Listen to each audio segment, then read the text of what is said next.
The Battle of Stirling Bridge was not meant to be a great confrontation, and it was never expected to become one of the most important moments in Scotland's fight for independence. Yet it unfolded at a point when English control over Scotland appeared close to complete. By 1297, the country had been occupied for years, its nobility divided or subdued, and resistance scattered into small, local uprisings rather than organized war.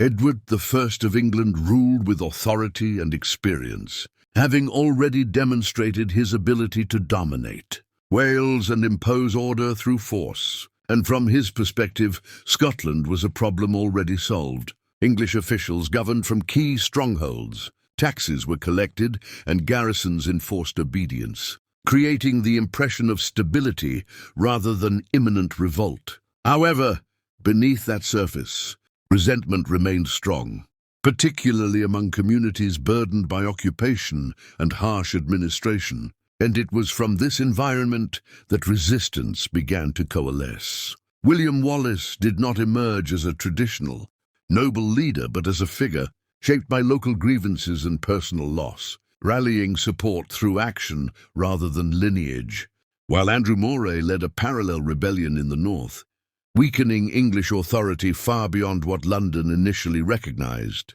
By the summer of 1297, these separate movements had begun to strain English control, forcing officials to respond militarily in order to reassert dominance. Stirling became the focal point not because it promised a decisive battle, but because it was strategically unavoidable, controlling movement across the River Forth and linking northern and southern Scotland. Whoever held Stirling controlled access, supply and communication, making it impossible for English forces to ignore.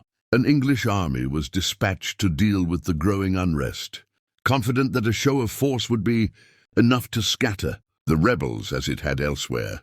There was little sense that the coming encounter would be anything more than a routine suppression, and it was precisely this assumption that shaped what followed. Stirling Bridge was not approached as a battlefield demanding caution, but as an obstacle to be crossed on the way to restoring order, and in that underestimation lay the conditions for a defeat that would echo far beyond the banks of the Forth. The English response to the rising unrest in Scotland was shaped by confidence, built on years of success, because Edward I had already subdued Wales and imposed his authority across much of Scotland without facing a unified challenge. By 1297, English officials believed resistance was fragmented and temporary, something that could be resolved through a show of force rather than careful planning. The army sent north reflected that belief, commanded by John de Warenne, Earl of Surrey, an experienced noble supported by Hugh de Cressingham, the royal treasurer in Scotland, whose focus lay as much on cost and speed as on caution. Their force was large by Scottish standards, composed of heavy cavalry, infantry and archers, and on open ground it would have been overwhelming. However, size also brought rigidity, and the English approach to Stirling was marked by impatience rather than assessment. Stirling Bridge was narrow, allowing only a small number of men to cross at a time, and the surrounding ground limited movement once across. Yet these constraints were treated as inconveniences rather than dangers. Scottish positions could be seen from the south bank, but English commanders assumed the enemy would disperse once the crossing began. As they had elsewhere, negotiations were briefly attempted, not to avoid battle but to hasten it, with English officials dismissing the idea that the Scots posed a serious threat. The desire to conclude the campaign quickly weighed heavily on decision-making, especially for Cressingham, who viewed delay as wasteful and unnecessary. This pressure mattered because it discouraged any serious consideration of alternative routes or more cautious deployment, instead of recognizing the bridge as a choke point that neutralized numerical advantage. English leadership treated it as a simple gateway that, once crossed, would open the way to victory. Troops gathered and waited as the army prepared to move, unaware that every step forward would compress their strength rather than unleash it. The English army arrived at Stirling expecting obedience, Not resistance, and certainly not a carefully prepared trap. That expectation shaped their posture, their patience, and ultimately their vulnerability. Because when an army assumes success, it often fails to recognize the moment when conditions no longer favor it. At Stirling Bridge, the English believed they were about to restore order, but in reality they were positioning themselves to fight on ground that stripped away the very advantages they relied upon most.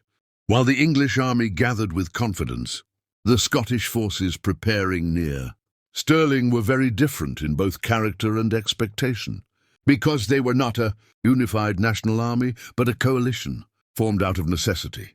William Wallace and Andrew Moray commanded men drawn from local communities, small landholders and minor nobles, many of whom had already experienced English rule at close quarters and understood its cost.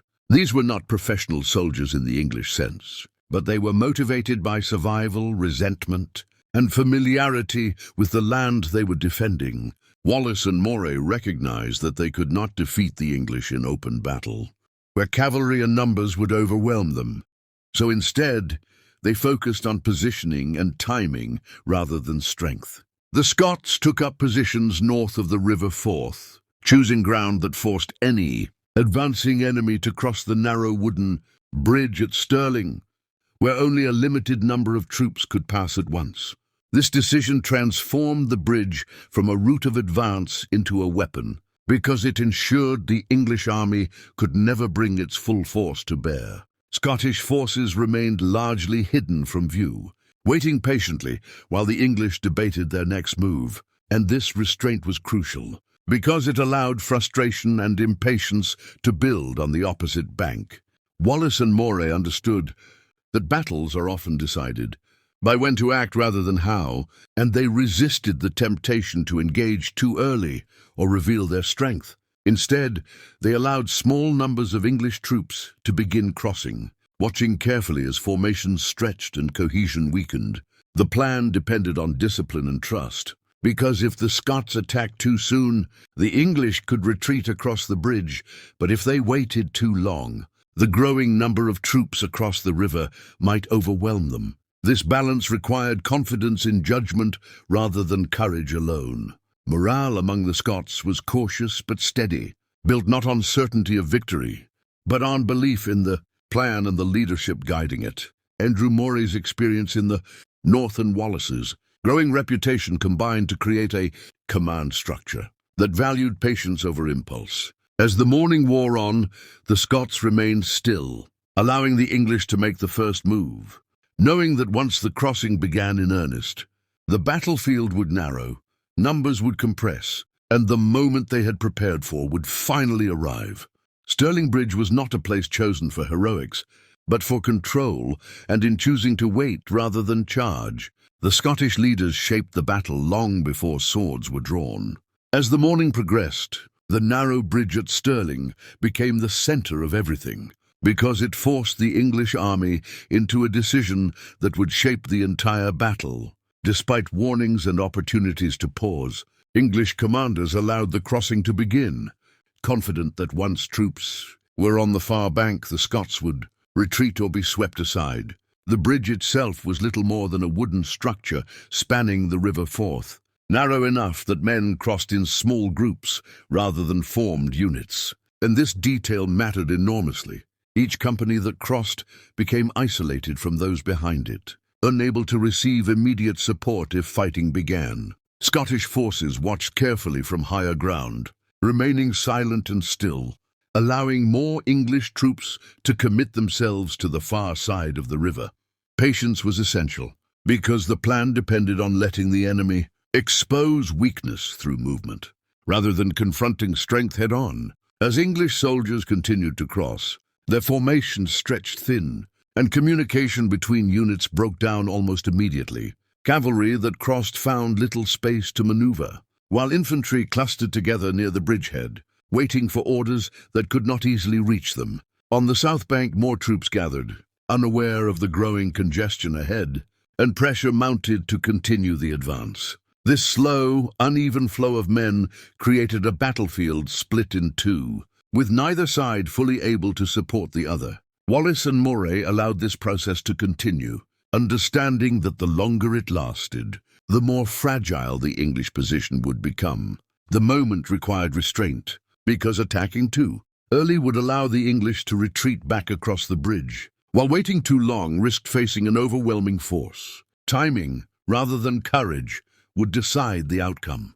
Eventually, enough English troops had crossed to believe they could hold ground, but not enough to defend themselves properly once attacked. The bridge behind them remained crowded and vulnerable, turning what should have been a route of reinforcement into a potential trap. When the Scots finally prepared to move, the English soldiers on the far bank stood exposed, compressed between river, marshland, and rising ground, unaware that the conditions they now occupied had been chosen precisely to deny them escape. Stirling Bridge had done its work not through violence, but by narrowing choice, isolating strength, and transforming movement into liability, and the moment of decision was now close at hand.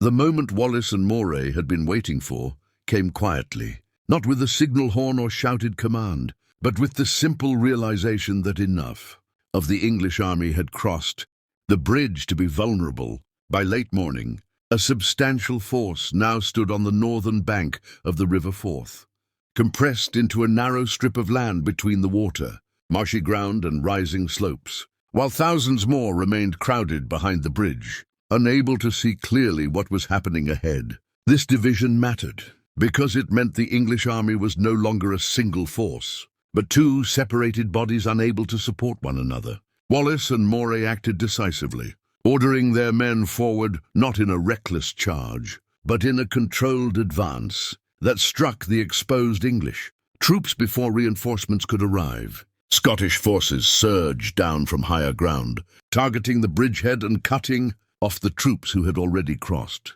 From those still waiting to follow, the suddenness of the attack shattered English expectations, because they had assumed the Scots would retreat rather than engage, and the confined ground left little room to maneuver or reorganize. English cavalry struggled almost immediately, finding themselves unable to build momentum or turn effectively, while infantry were forced into tight clusters where discipline broke down under pressure.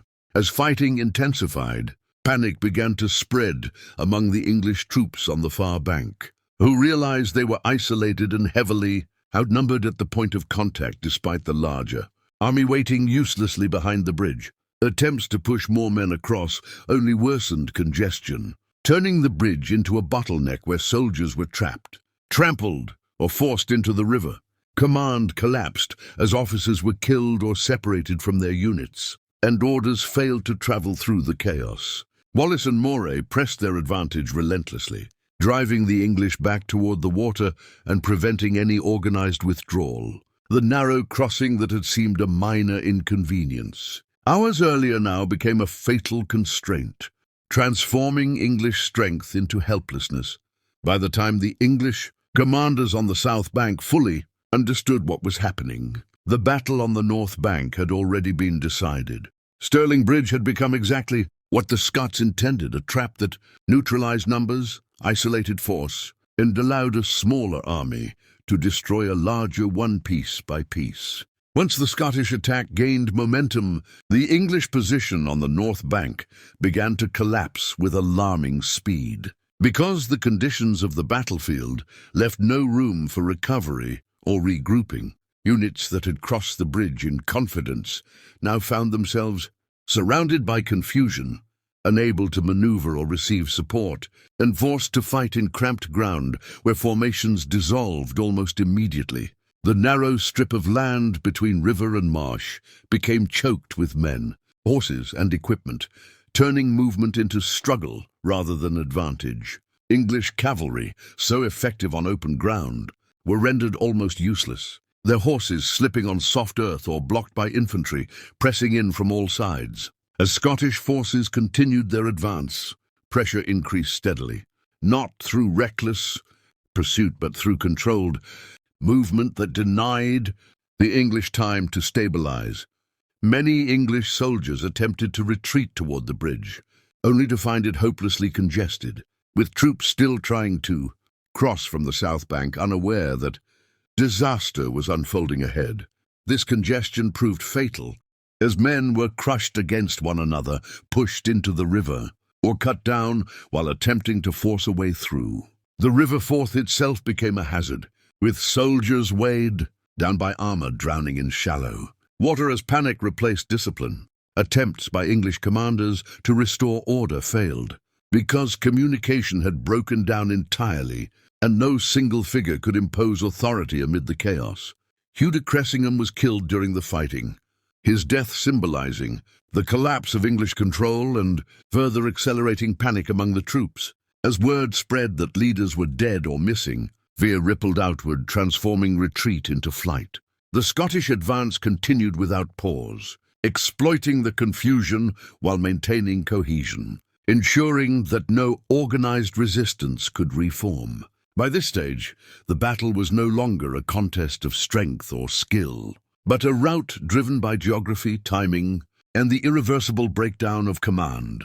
Stirling Bridge had fulfilled its grim purpose, converting a confident invasion into catastrophe, and leaving the English army shattered, not because it lacked power, but because it had been forced to fight where power could not be used effectively.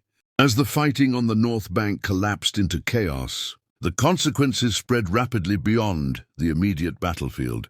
Because Stirling Bridge did not fail gradually, it failed all at once. English troops still waiting on the South Bank began to realize that something was wrong, not through orders or signals, but through the sight of wounded men, loose horses, and debris drifting back toward them along the river.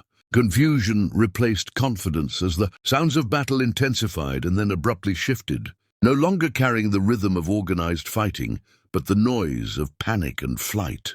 Commanders struggled to understand the scale of the disaster unfolding just beyond the bridge, because the narrow crossing prevented any clear view or rapid response. Attempts to halt the advance or reorganize were abandoned as it became obvious that sending more men across would only add to the congestion and loss.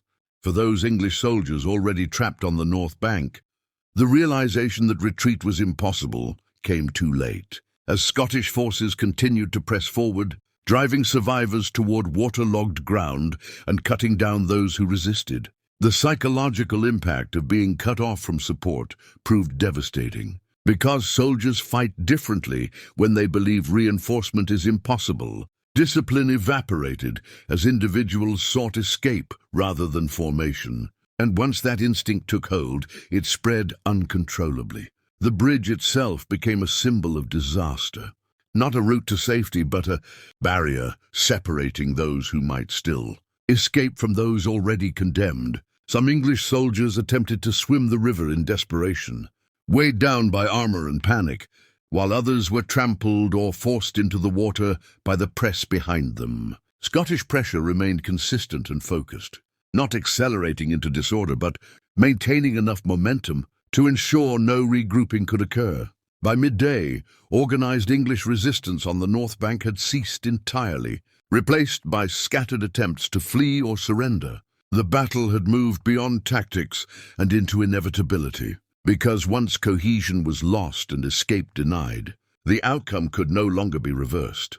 Stirling Bridge was no longer a contested crossing, but a dividing line between survival and destruction, and the events unfolding there confirmed that the English campaign had failed catastrophically.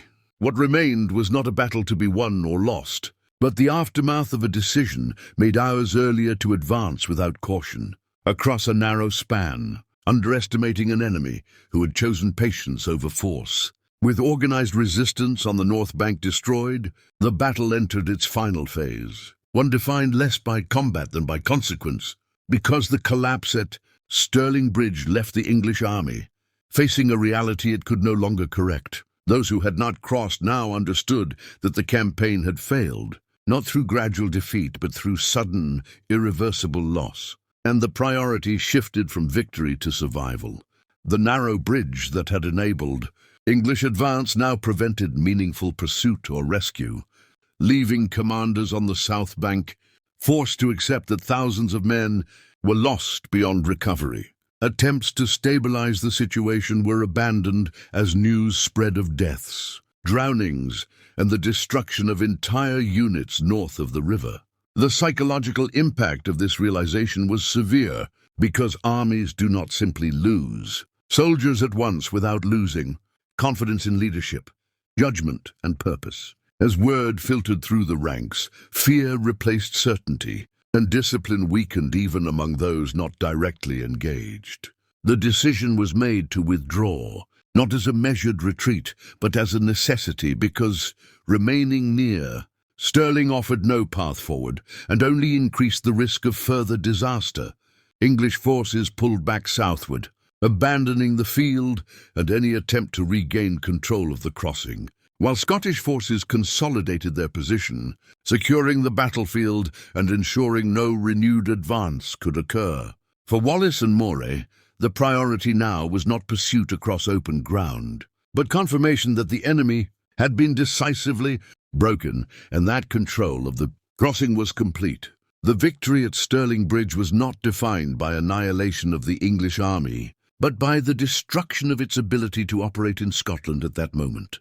Politically and militarily, the retreat signaled far more than a lost battle, because it demonstrated that English authority in Scotland was fragile and dependent on assumptions that had now been exposed as false. The collapse forced a rapid reassessment in England, where officials were confronted with the reality that resistance was not only alive but capable of coordinated, strategic success. Stirling Bridge ended not with a final clash, but with an unmistakable shift in power, as an occupying force withdrew in failure and a rebel movement emerged with legitimacy, momentum, and control over one of the most important strategic points in the country. The battle was over, but its implications were only beginning to unfold.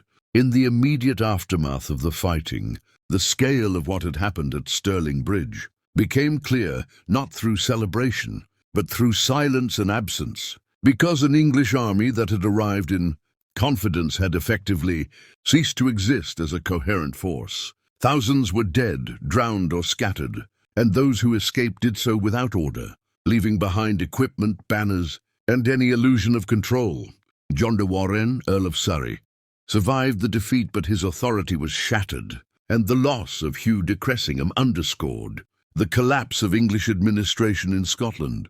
The retreat south was hurried and defensive, driven by fear of further attack rather than any remaining strategic objective, and English officials abandoned strong points rather than risk being isolated again.